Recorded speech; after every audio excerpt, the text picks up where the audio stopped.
Hey y'all, today I want to talk about one little thing, and that is how diegesis needs to be played with by every single movie musical director and why that's important. So this one goes out predominantly to those who are actual storytellers, who are looking to improve their storytelling craft and grow as storytellers. First, I'm going to explain to you what diegesis is, then I'll give you a couple of examples, and then we'll talk about why it's important. So, first of all, what is diegesis? Diegesis, in the sense of movie musicals, is the music that the characters actually hear within the world of the story, the movie musical. Non-diegetic movie music is the music that the characters don't hear within the world of the movie musical. So, for example, in Wicked, when Elphaba is wandering around Shiz and she's singing about the wizard and I, she's not actually singing in the world of the movie musical. That's non-diegetic music. The other students at Shiz University are not hearing her sing. She is not hearing any music as that character. She is just basically what tantamounts to wandering around her university with a monologue that maybe other people are hearing as a monologue, but no one's hearing music. No one's hearing singing when she's doing that because it's non-diegetic.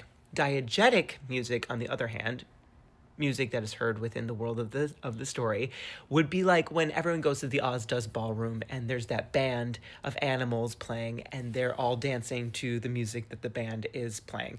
They're actually hearing that music that the band is playing and they're dancing to that music and singing to that music. Now, why is this important? Well, okay, this is important because when we as human beings hear music, we hear it and feel it in a different context to when we are just listening to someone talk. When we're just listening to someone talk, it's not the same as when we're listening to someone sing the same information. There's both a psychosomatic reaction and also an emotional reaction that we experience when someone starts singing. Not only is the vibration of vocalization and the vibration of music hitting our body in a different way, hitting our eardrums, and then also causing the entirety of our body to react to that different timbre of vibration. But also there is a different emotional connection because singing and music is a much more vulnerable experience than just talking in our society.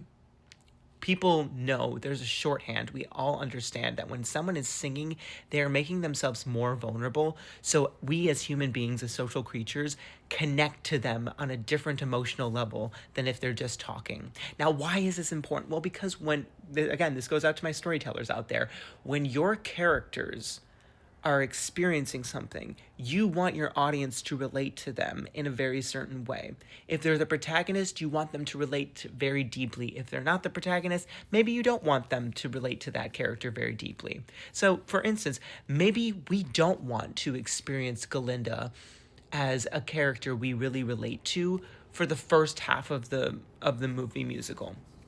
Maybe we don't want people relating to her, so all of her music is non-diegetic. And maybe we want people to really understand and relate to Elphaba right from the get-go. Or maybe there's a turning point where all of a sudden we want everyone to relate to her, so we make her music diegetic. Because again, when a character is singing to someone, even if they're singing to the audience, if they're actually singing and they're not just having this internal monologue sent to song, like we were talking about with a non-diegetic, if they're actually singing, if they actually hear that music and they're actually relating, then we as human beings in the audience can not only relate to them in what they're singing and that vulnerability that they're giving, but that we can also relate to them on the level of the fact that, oh, you hear music and are reacting to it, just like I'm hearing music and I'm reacting to it. So unlike the other people in the movie musical who aren't reacting to the music, because it's non-diegetic for them. For you, it's diegetic because also for me, it's diegetic. I'm existing in the world of my world, and I'm hearing this music, and I'm reacting to it, just like you, this character, are reacting to the music that you also hear.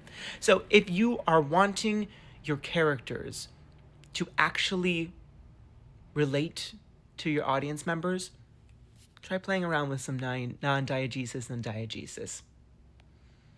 That's all I got for you today.